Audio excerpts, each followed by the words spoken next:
Donc, les questions-réponses. Donc, première question. J'ai un compte chez Boursorama.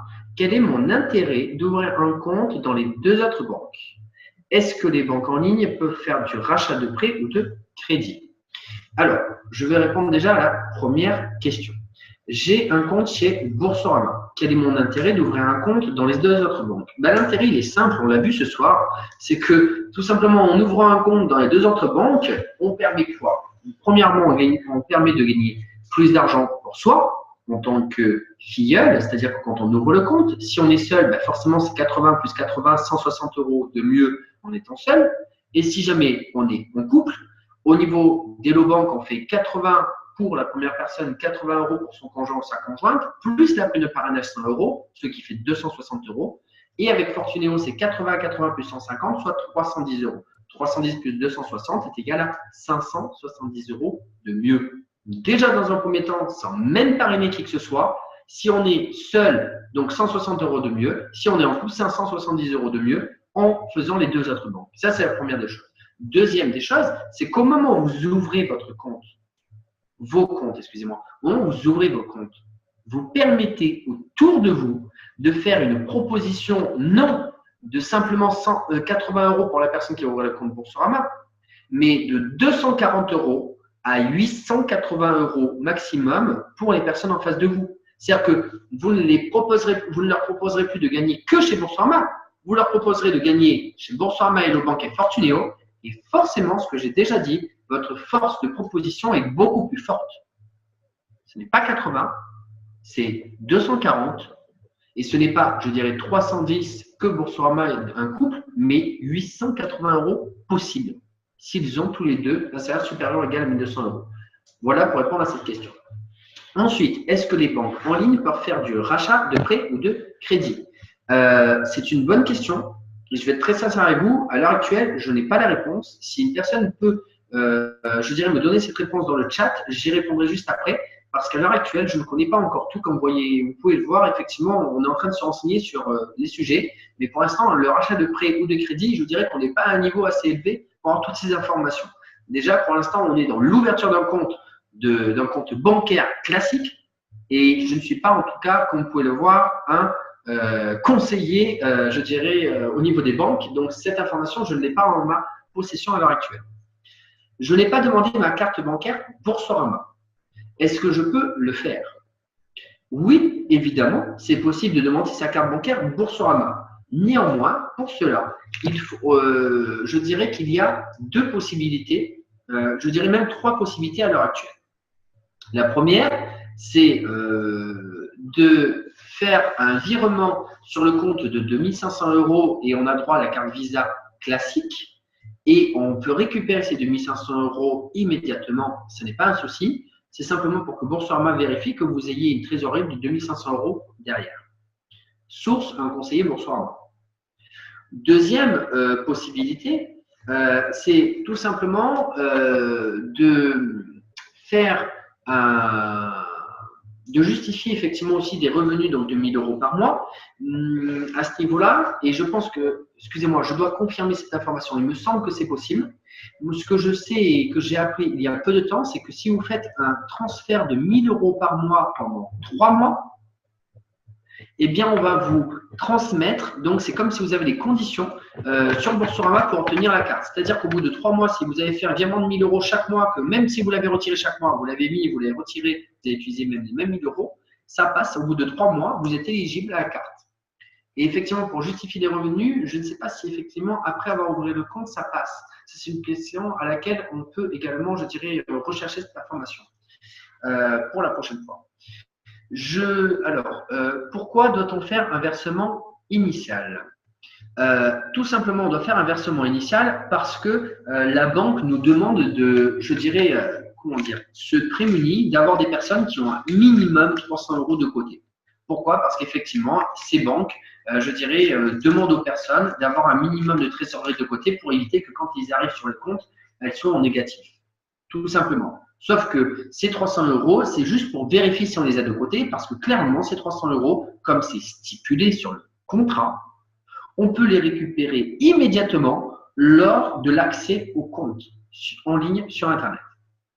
soit 7 jours après, par exemple, sur Boursorama. Est-ce qu'on peut ouvrir un compte en s'inscrivant la nuit? Oui, bien évidemment, puisque c'est un compte bancaire qu'on peut ouvrir 24 heures sur 24, 7 jours sur 7, puisque c'est sur Internet. Donc, c'est accessible effectivement la nuit également. Je vais faire intervenir une personne qui voulait poser une question également, donc je vais la faire intervenir oralement. Donc, Nicolas, je vais te laisser poser ta question oralement.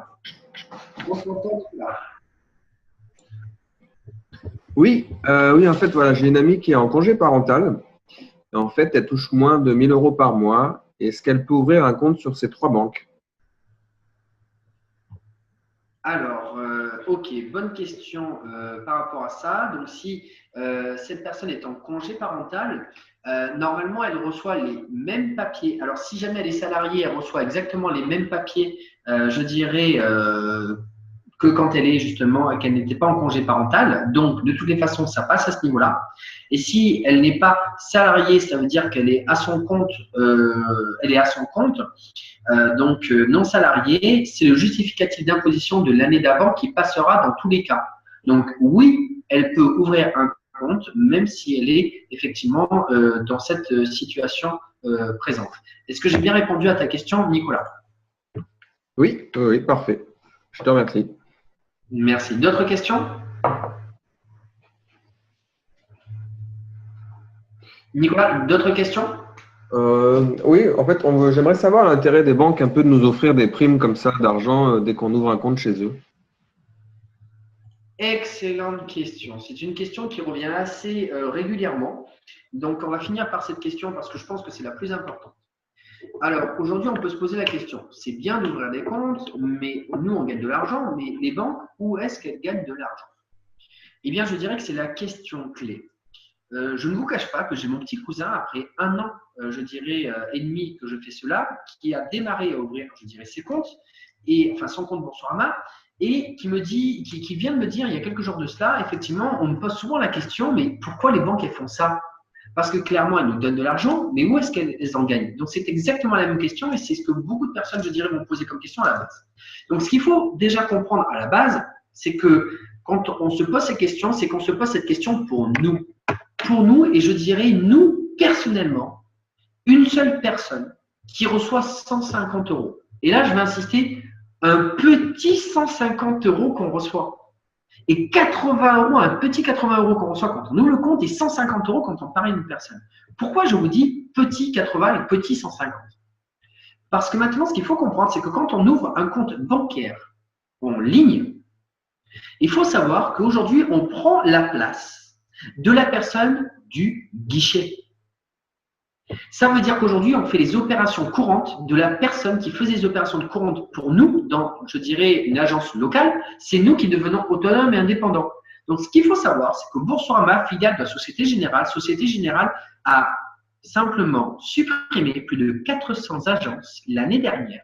Et donc, avec ses employés, qui sont les personnes du guichet, qui faisaient effectivement donc ces opérations. Parce qu'aujourd'hui, effectivement, elles sont en train de transférer leurs clients sur les banques en ligne où ils deviennent autonomes et que clairement, on n'a plus besoin des personnes du guichet. Donc forcément, on a de l'argent de côté puisqu'on ne paye plus les employés et on ne paye plus, je dirais, les frais d'agence. Ça, c'est très important. Ça, c'est la première des choses pour les petits 80 €. Voilà où ils vont chercher l'argent. Maintenant, par rapport aux 150 €, ce qu'il faut comprendre, c'est que quand on ramène un client chez eux, ben aujourd'hui, on prend la place de notre personne. On prend la place du commercial. Ils n'ont plus besoin de commerciaux, puisque leurs propres clients deviennent des commerciaux quand ils recommandent une personne. Donc aujourd'hui, les commerciaux, ils n'en ont plus besoin. Ils les remplacent par leurs propres clients. Et maintenant, je vais vous dire la troisième chose qui est vraiment la cerise, je dirais le pompon, vraiment la cerise sur le gâteau, c'est qu'ils nous payent avec, je dirais, leurs impôts, qui finalement sont nos impôts aussi. Parce qu'aujourd'hui, il faut savoir qu'ils nous payent avec des bons cadeaux. Les bons cadeaux qui sont pris, je dirais, dans le bilan comptable, dans les charges, et les charges, clairement, elles sont les bons cadeaux sont défiscalisés. Ça veut dire qu'au lieu de payer leurs impôts, ils nous donnent l'argent à nous. Donc en fait, ils nous payent avec leurs impôts qu'ils devraient payer.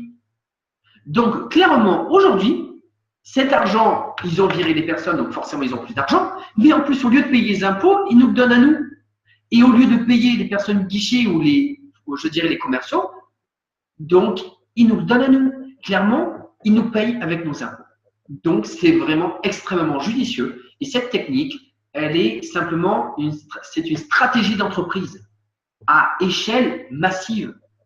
Donc, arrêtons de voir notre petit, je dirais, ouverture de compte à 80 ou 150 euros quand on commande, parce qu'eux gagnent de l'argent massivement grâce à cette technique que je viens de vous donner, qui, elle, est beaucoup plus, effectivement, je dirais, beaucoup plus profonde et technique.